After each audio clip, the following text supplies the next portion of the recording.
তো নমস্কাৰ ছাত্ৰ ছাত্ৰীসকল মই প্ৰাচুৰ্য ছাৰ আৰু সকলোৱে তোমালোকে চাইছা জেএনভি গাইড ইউটিউব চেনেল তো তোমালোকৰ নৱোদয় বাছনি পৰীক্ষাৰ 2024ৰ ৰিজাল্টসমূহ এই কিছুদিন ভিতৰতে তোমালোকৰ আহিব আৰু এতিয়ালৈ ৰিজাল্টৰ একো ডেট দিয়া নাই তো বহুতে মোক সুধি আছে তো তোমালোকে যে আজি ছাৰ 20 তাৰিখ হ'ল 20 মাৰ্চ হ'ল ৰিজাল্ট দিলে নেকি আহিব নেকি কেতিয়া আহিব আমি ইউটিউবত চাই আছোঁ গুগলত চাই আছোঁ ৰিজাল্ট আজি দিব কালি দিব ঢেৰ তোমালোকৰ প্ৰশ্ন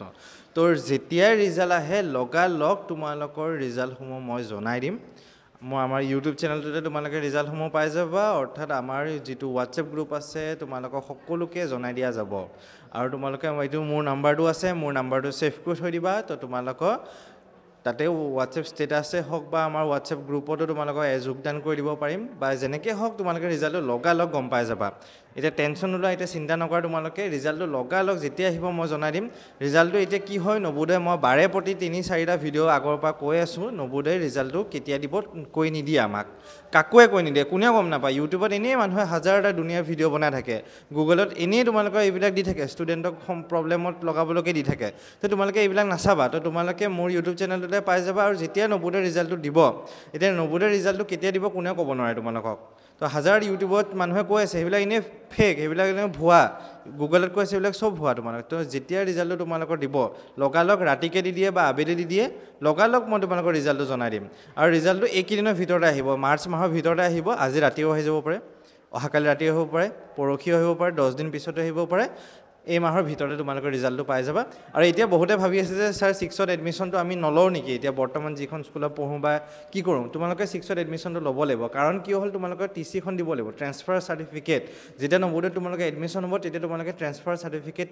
সেই টিচি বুলি কোৱা যায় সেই চাৰ্টিফিকেটখন তোমালোকে দিব লাগিব নৱোদয়ত তোমালোকে পঢ়িব হ'লে চ' সেইকাৰণে তোমালোকে ক্লাছ 6ৰ এডমিশ্যনটো কৰি ল'বা য'তে তোমালোকে পঢ়া ঘৰৰ ওচৰতে লোৱা বা যদি স্কুলতে লোৱা তোমালোকে 6ৰ এডমিশ্যনটো ল'বা কাৰণ তোমালোকে ট্ৰেন্সফাৰ চাৰ্টিফিকেটখন নিদিলে তোমালোকৰ নৱোদয় এডমিশ্যন বা ছিট নিদিয়ে তোমালোকক সেই কথাটো মনত ৰাখিবা দেই আৰু দ্বিতীয় কথাটো হ'ল আমাৰ এতিয়া 2025ৰ কাৰণে ক্লাছসমূহ অহা এপ্ৰিল মাহৰ পৰা আৰম্ভ হ'ব গৈ আছে তো যিসকল তোমালোকৰ ঘৰৰ ওচৰত ভাইটি ভণ্টি কোনোবা যদি আছে তো প্লিজ তোমালোকে জনাই দিবা মোৰ ফোন নাম্বাৰটো দি দিবা আৰু মোৰ লগত যোগাযোগ কৰিব দিবা আৰু কোনোবা যদি 2-3বাৰকৈ ফোন কৰিছে বেয়া নাপাব মই কেতিয়াবা ফোন উঠাব নোৱাৰোঁ মই পিছৰবাৰ দ্বিতীয়বাৰ ফোন কৰোঁ সকলোকে তো সেই বস্তুটো আপোনালোকে মোৰ নাম্বাৰটো ছেভ কৰি থৈ দিব আৰু মই দ্বিতীয়বাৰ ফোন কৰা যায় আৰু কোনোবা যদি আছে ক্লাছ 5ত পঢ়ি থকা ফৰ্ম ফিল আপটো জুন জুলাই মাহত কৰিব লাগিব আৰু আমাৰ ক্লাছসমূহ এপ্ৰিল মাহৰ পৰা আৰম্ভ হয় এপ্ৰিলৰ পৰা একদম জানুৱাৰীলৈকে ক্লাছ হ'ব কাৰণ পৰীক্ষাটো জানুৱাৰী মাহত হয় আৰু কোনোবা যদি ক্লাছ 6ৰ ক্লাছসমূহ ল'ব বিচাৰে তোমালোকে এই চৰকাৰী স্কুলৰ বা প্ৰায় তোমালোকে যি স্কুলতে পঢ়া অসমীয়া মিডিয়াম ষ্টুডেণ্টৰ কাৰণে আমাৰ ইংলিছ গ্ৰামাৰ ইংৰাজী ব্যাকৰণ লগতে মেথছ আৰু ছায়েন্সৰো ক্লাছসমূহ আৰম্ভ হ'ব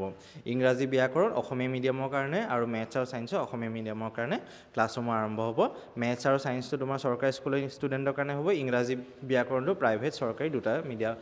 জেগাৰ ষ্টুডেণ্টৰ কাৰণে হ'ব অসমীয়া মিডিয়ামত ঠিক আছে আৰু ৰিজাল্টটো যেতিয়া আহিব লগালগ তোমালোকক মই জনাই দিয়া যাব ঠিক আছে ষ্টুডেণ্টছ তো সকলোৱে ভালকৈ তোমালোকে এইকেইদিন বন্ধ যেতিয়া অলপ ফূৰ্তি কৰা ফুৰিব যোৱা এনজয় কৰা আৰু বাকী সকলোকে লগ পাম আগন্তুক ভিডিঅ'সমূহৰ ৰিজাল্টটো দিলে লগালগ তোমালোকে গম পাই যাবা আৰু ভালকৈ তোমালোকে থাকা এইকেইদিন ধন্যবাদ